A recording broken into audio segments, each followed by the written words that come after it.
Hello viewers, Assalamu alaikum and welcome back to CS Master by Arman. In this lecture, I'm going to discuss about project initiation. So let's get started. তো four phase of project management আমরা গত lecture আলোচনা করছিলাম project initiation, project planning, execution and close down. তো এই লেকচারে আমরা project initiation নিয়ে আরো একটু বিস্তারিত আলোচনা করব। তো প্রজেক্ট ইনিশিয়েশন যেটা সেটা হচ্ছে এসএস সাইজ, অর্থাৎ প্রজেক্টের যে সাইজটা সেটা স্কোপ, পরিধি and complexity and establish procedures, অর্থাৎ নিচে এস্টাবলিশ কিছু প্রসিডিউর আছে, এগুলা প্রজেক্ট ইনিশিয়েশনে করা হয়। তো প্রজেক্টের সাইজটা আসলে কেমন বা এটা কত বড় হবে, এটা পরিধি কেমন এবং কমপ্লেক্সিটি কতটা কঠিন আর কি, এই বিষয়টা এখানে আলোচনা করা হয়। তো এস্টাবলিশ প্রসিডিউর যেটা সেটা নিচে দেওয়া আছে বিস্তারিত। তো আমরা যদি একটা একটা দেখি, সেটা হচ্ছে ইনিশিয়েশন টিম, অর্থাৎ আপনি যে প্রজেক্টটা করবেন, এই প্রজেক্টে আপনার ইনিশিয়েশন টিমমেট কারা থাকবে, অর্থাৎ এই প্রকল্পে কারা কারা কাজ করবে, তাদের দায়িত্বটা কি থাকবে, এরকম একটা টিম গঠন করা আর কি, অর্থাৎ যারা যারা এই প্রকল্পে কাজ করবে সেটাই। আর রিলেশনশিপ উইথ কাস্টমার, অর্থাৎ এখানে কাস্টমার বলতে বোঝানো হয়েছে যে প্রকল্পে যারা কাজ করবে, অর্থাৎ আপনার যে ডেভেলপাররা আছে তাদেরকে এখানে বোঝানো হয়েছে। তো তাদের সাথে যে ম্যানেজার, যার তার গুড রিলেশন থাকতে হবে, যাতে সবাই কমিউনিকেট করে ভালোভাবে একটা কাজ করতে পারে। তো এখানে রিলেশন উইথ কাস্টমার বলতে প্রকল্পে যারা কাজ করবে তাদের কথাই বোঝাইছে, অর্থাৎ স্টেক হোল্ডার যারা প্রকল্পে।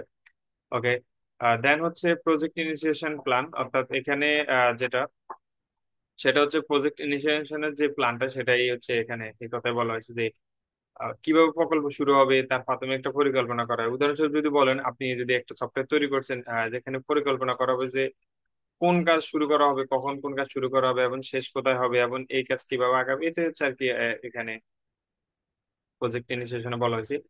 ম্যানেজমেন্ট প্রসিডিউর, যেটা ম্যানেজমেন্ট প্রসিডিউর হচ্ছে অর্থাৎ আপনি যে কাজটা করছেন প্রকল্পের সময় ব্যবস্থাপনা কিভাবে করা হবে তার নিয়মাবলী স্থাপন করা। বা উদাহরণ হিসেবে যদি আমি বলি, যদি প্রকল্পে কোনো সমস্যা হয় তা কিভাবে সলভ করা হবে, এবং বাজেটের বাইরে গেলে কি করা হবে, এটার বাজেট এত আছে, এখন কাজ করতে গেলে যদি বাজেট বাইরে যায়, তো এই বিষয়গুলো এখানে ম্যানেজমেন্ট প্রসিডিউরের মধ্যে হ্যান্ডেলিং করা হবে। এবং এই দুটো হচ্ছে খুবই গুরুত্বপূর্ণ, সেটা হচ্ছে project management and environment and workbook. তো ওয়ার্কবুক নিয়ে এখানে বিস্তারিত বলা আছে। এখানে বিষয় হচ্ছে প্রজেক্টের যে নথিগুলো থাকবে, অর্থাৎ ডকুমেন্টস গুলো থাকবে, এগুলো একটা ওয়ার্কবুকে সেভ করতে থাকতে হবে। তো ওয়ার্ক বুকের যেটা সেটা এখানে এক্সাম্পল হিসেবে একটু বিস্তারিত দেওয়া আছে। Online or hard copy repository for all project correspondence, input outputs, deliverable, procedures and standards used for performance project audits. তো এখানে যেটা বলা হয়েছে যে ওয়ার্কস বুক বলতে আসলে আমরা যেমন একটা প্রকল্প যদি আপনি করেন, সেখানে আপনার অনেকগুলা নথি থাকতে হবে। যেমন আমি যদি প্রথমে যদি প্রজেক্ট করসপন্ডেন্স বলতে এখানে যেটা বোঝাতে, এই প্রকল্পের সাথে যারা জড়িত আছে বা প্রোগ্রামার ডেভেলপার যারা আর কি, তাদের মধ্যে হওয়া ইমেল, একজন আরেকজনের সাথে যে ইমেল কমিউনিকেট করবে, সেই ইমেল কমিউনিকেট গুলা এখানে সংরক্ষণ করতে হবে ওয়ার্কবুকের মধ্যে, অর্থাৎ ম্যানেজার এবং ডেভেলপার, ডিজাইনার যারা এক একজনকে প্রয়োজনীয় যে মেইল গুলা সেন্ড করবে, সেগুলো এখানে হচ্ছে ওয়ার্কবুকে স্টোর করতে হবে। এবং ইনপুটের যে বিষয়, এটা ইনপুট আউটপুট এবং ডেলিভারেবলের যে বিষয়টা, ইনপুট হচ্ছে প্রকল্প শুরু করার আগে যেসব তথ্য বা ডেটা লাগে।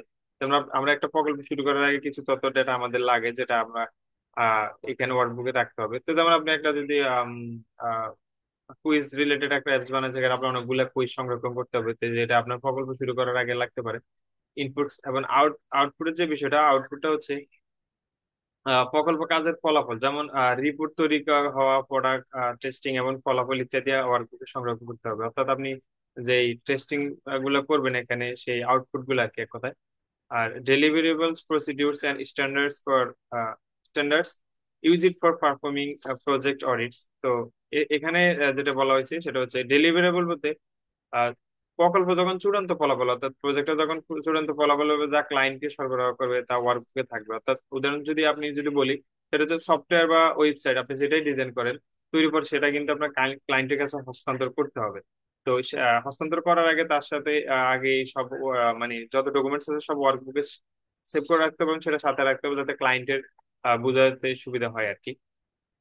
এবং যেটা হচ্ছে স্ট্যান্ডার্ডস এর যে বিষয়টা, মানদণ্ড, অর্থাৎ প্রকল্প কাজের যে মানদণ্ড অনুসরণ করা জরুরি, অত্যন্ত জরুরি এটা। যেটা হচ্ছে যদি আপনি একটা অ্যাপস ডেভেলপ করেন বা একটা ওয়েব প্রোগ্রামিং ওয়েবসাইট যেটাই ডিজাইন করেন না কেন, এখানে আপনি কোডিং করবেন। কোডিং এর যে স্ট্যান্ডার্ড স্ট্যান্ডার্ড যে বিষয়টা, অর্থাৎ কোডিংটা কিভাবে করলে ভালো হবে, এটা কি আরো স্ট্যান্ডার্ড ভাবে করা যাইতো কিনা, এটা এখানে কোনো ইয়ে আছে কিনা, লাইসেন্স আছে কিনা। তো সেই বিষয়টা হচ্ছে এখানে। এবং প্রজেক্ট অডিটস এর যে বিষয়টা, এবং এখানে আছে প্রজেক্ট অডিটের বিষয় যেটা, সেটা হচ্ছে আপনার প্রকল্প চলাকালীন বা শেষ কিভাবে আহ, কাজ হয়েছে, অর্থাৎ আপনি যে প্রজেক্টটা করতেছেন সেটা কিভাবে শুরু হয়েছে এবং কিভাবে শেষ হয়েছে তার মূল্যায়ন করা। এবং প্রত্যেকে যারা ডেভেলপার আছে তারা তাদের কাজের যে মূল্যায়নটা, যেটা এভাবে হয়েছে এটা ওভাবে হয়েছে, এগুলা মূল্যায়ন করবে। অর্থাৎ যদি আরেকটা উদাহরণ দিয়ে একটু সহজভাবে বলি, সেটা হচ্ছে আপনি যখন একটা সফটওয়্যার ডেভেলপ করবেন বা যারা সফটওয়্যার ডেভেলপ করবে তৈরি করবে, তারা কোডিং স্টাইল এবং অন্যান্য দিক পরিচালনা পরিচালনা করে ওয়ার্কবুকে সেই তথ্যগুলা সংরক্ষণ করবে। এটা হচ্ছে প্রজেক্ট অডিটস। এবং ওরিয়েন্টেড নিউ টিম মেম্বার্স যেটা, সেটা হচ্ছে নতুন সদস্য যারা থাকবে। আসলে আপনি একটা প্রকল্প যখন করবেন, কোনো একজন প্রোগ্রামার বা ডেভেলপার সে হয়তো আনফরচুনেটলি মিসিং হয়ে যেতে পারে, সে চাকরি ছেড়ে দিতে পারে। তো তখন যেটা আপনার করতে হবে সেটা হচ্ছে ওই যে নতুন টিম করেসপন্ডেন্স, তখন নতুন যে ডেভেলপারটা আসবে তাকে হচ্ছে আপনার এই ওয়ার্কস বুকের এইগুলা দেখাই হচ্ছে তাকে আস্তে আস্তে খুব দ্রুত সহিত যাতে প্রজেক্টের সাথে ইনক্লুড করে দেওয়া যায়, সেটা হচ্ছে আর কি বিষয়। তো এক কথায় ওয়ার্ক বুক যদি আমি বলি, এবং সর্বশেষ যে বিষয়টা সেটা হচ্ছে আপনার যে কোডিংটা আপনি করছেন, এখানে দেখেন আপনি যখন একটা সফটওয়্যার ডেভেলপ করবেন সেখানে সবকিছু যে আপনি ইজিলি পারবেন বা সবকিছু ইজিলি করতে পারবেন সেটা কিন্তু না। আপনার একটা কোড করতে, কিছু করতে আপনার কঠিন হইতে, কেউ কঠিন হইতে পারে, আবার কিছু সহজ হইতে পারে। যেমন আমি এই কোডটা বা এই অংশটুকু আমি খুব ইজিলি করতে পারছি, এটা আমরা করতে পারি না, এটা কঠিন হয়েছে। এগুলো যখন আপনি সংরক্ষণ করে রাখবেন তখন কি হবে, নেক্সটে যখন আপনি একটা প্রজেক্ট করবেন তখন আগের প্রজেক্টের যে ওয়ার্কবুকটা আছে সেটা দেখলে আপনি বুঝতে পারবেন যে এখানে আমরা এই এই ফিউচারটা আমরা অ্যাড করতে পারছি বা এটা এইভাবে করতে পারছি। আবার হচ্ছে যখন প্রকল্প আপনার শেষ হবে তখন সবাই সবার একটা মতামত দিবে যে এটা কাজটা ইজি ছিল, এই কাজটা এভাবে করা হয়েছে, এটা মানে প্রত্যেকটা ইচ এন্ড এভরি সেকশনের যেই সিস্টেমটা আর কি, ডেলিভারেবল সিস্টেম অর্থাৎ ইন্ডিং যে সিস্টেমটা, এই কাজটা এভাবে কোডিং এর বিস্তারিত এখানে রাখতে হবে যাতে পরবর্তী প্রকল্পতে এটা খুব সহজ হয় আর কি। তো ওয়ার্কস বুকটা আশা করি বুঝতে পারছেন, এক কথায় নথিপত্র আর কি, যেখানে আপনার প্রজেক্টের সব বিবরণ থাকবে। তো প্রজেক্ট চার্টার যেটা, সেটা এখানে বলা আছে যে প্রজেক্ট চার্টার এটা হচ্ছে a short document prepared for the customer describing project deliverables and outlining the work required to complete the project. এখন এখানেও কিছু এলিমেন্টস আছে যেটা হচ্ছে প্রজেক্ট ছাড়া, সেটা হচ্ছে টাইটেল এর অথরাইজ ডেট। অর্থাৎ আপনি যখন একটা প্রজেক্ট করবেন, আপনি ল্যাবে যখন একটা প্রজেক্ট করেন তখন সেখানে কিন্তু আপনার একটা টাইটেল দেওয়া লাগে। ঠিক আছে, আপনি যেমন একটা কুইজ সফটওয়্যার যদি আপনি তৈরি করেন, একটা কুইজ সফটওয়্যার যেখানে আপনি অনলাইন এবং অফলাইনে দুইটাই কুইজ খেলতে পারবেন, তাহলে আপনার প্রজেক্টের টাইটেলটা কিরকম হতে পারে। বা আবার কুইজ থেকে যদি আর্ন করা যায় তাহলে আপনার প্রজেক্টের টাইটেল এরকম হতে পারে, quiz and earn and online and offline real time rewards. আবার আপনি যদি লিডার বোর্ড দেখেন তাহলে লিডার বোর্ড ক্লাইম্বিং। অর্থাৎ আপনার প্রজেক্টের একটা টাইটেল ঠিক করতে হয় যে এটা এই প্রজেক্ট, এই প্রজেক্ট যাতে একটা টাইটেল দিয়ে কেউ বুঝতে পারে যে এখানে আসলে কি কাজ হচ্ছে বা এই প্রজেক্ট প্রকল্পে কি কাজ করা হবে প্রজেক্টে। এটা হচ্ছে আর কি টাইটেল এন্ড অথরাইজ ডেট। অর্থাৎ এই অথরাইজ ডেট হচ্ছে আপনি প্রকল্পটা কত তারিখ থেকে শুরু করতেছেন, অর্থাৎ এটা হচ্ছে প্রজেক্ট চার্টার। অর্থাৎ আপনি একটা প্রজেক্ট চার্টার বানাবেন যেখানে আপনার টাইটেল থাকবে, অথরাইজ ডেট থাকবে, অর্থাৎ আপনি প্রকল্পের নাম থাকবে, প্রজেক্টের নাম থাকবে, এবং অথরাইজ ডেট বলতে আপনার এখানে অর্থাৎ এই প্রজেক্টটি কবে থেকে শুরু করা হয়েছে প্রজেক্টের কাজ সেটা থাকবে। Project manager name and contact information, ওই চার্টার মধ্যে হচ্ছে প্রজেক্ট যে ম্যানেজার, অর্থাৎ আমরা গত লেকচারে দেখেছি প্রজেক্ট ম্যানেজমেন্ট, প্রজেক্ট ম্যানেজার কারা বা প্রজেক্ট ম্যানেজার কেন প্রয়োজন সেটা আমরা গত লেকচারে দেখেছি। তো প্রজেক্ট ম্যানেজার যে নামটা, তো ওই নামটা হচ্ছে ওই প্রজেক্ট চার্টার থাকবে এবং তার হচ্ছে কন্ট্যাক্ট ইনফরমেশন, লোকেশন সব থাকবে, যাতে ওই চার্টার দেখলেই কেউ প্রজেক্টের ফুল ওভারভিউ নিতে পারে যে প্রজেক্টটা কি এবং কত তারিখে শুরু হবে। এবং customer name and contact information, এখানে কাস্টমার বলতে বোঝানো হচ্ছে যে ডেভেলপার যারা আছে। আমরা অত আমার একটা আইটি ফার্ম, যদি আমি একটা সফটওয়্যার ডেভেলপ করি, এখানে আমার অনেকগুলো এমপ্লয়ি আছে, অনেকগুলা ডেভেলপার আছে, ডিজাইনার আছে, ব্যাক এন্ডে কোড করার জন্য একজন আছে, ফ্রন্ট এন্ড কোড করার জন্য একজন আছে। তো ওদের ওরাই হচ্ছে আসলে এখানে কাস্টমার বোঝানো হয়েছে। তো ওদের নাম এবং কন্ট্যাক্ট নাম্বার, অর্থাৎ আপনার যদি ডিজাইনে দেখা গেলো আপনার প্রজেক্টটা দিচ্ছে, ম্যানেজার দেখতেছে এখানে এই ডিজাইনটা, তো এই ডিজাইনটা কে করছে, এখন এই ডিজাইন একটা ভুল হয়েছে, এখন এই ডিজাইনটা তখন প্রজেক্ট ম্যানেজার চার্টার ওপেন করবে, চার্টার ওপেন করে ডিজাইনারের যে ডিজাইনার তার নাম কন্ট্যাক্ট নিয়ে তাই কল দিবে যে আপনি এটা ভুল করছেন, এটা এভাবে করেন, নেক্সট সলভ করে দিন। এই জন্য হচ্ছে প্রজেক্ট চার্টার সেটা আহ, যোগ করা অত্যন্ত গুরুত্বপূর্ণ।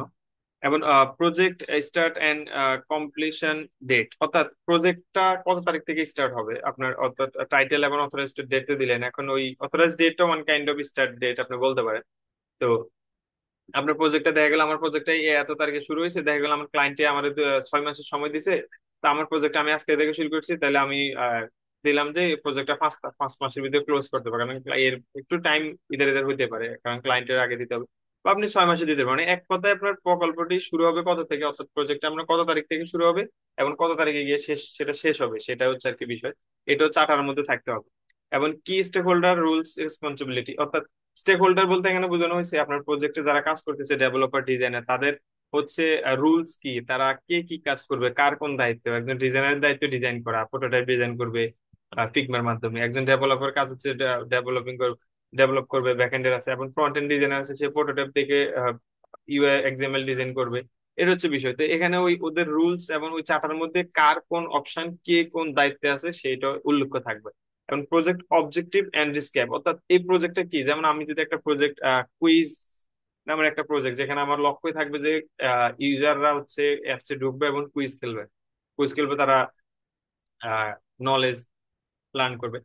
তো সেক্ষেত্রে এখানে হচ্ছে এটা আমার অবজেক্ট অবজেক্ট যে আমি একটা কুইজ রিলেটেড অ্যাপস ডেভেলপ করতে চাই। এখন রিস্ক করা লাগবে যে এই কুইজ রিলেটেড আর কি, যেমন আমি এখানে ঢুকে এখানে ইসলামিক, তারপরে international, mathematics, history, science, extra extra আরো অনেক ক্যাটাগরি থাকবে। বিভিন্ন ক্যাটাগরির আছে রিলেশনশিপ, তারপরে বিভিন্ন ক্যাটাগরির কুইজ থাকবে।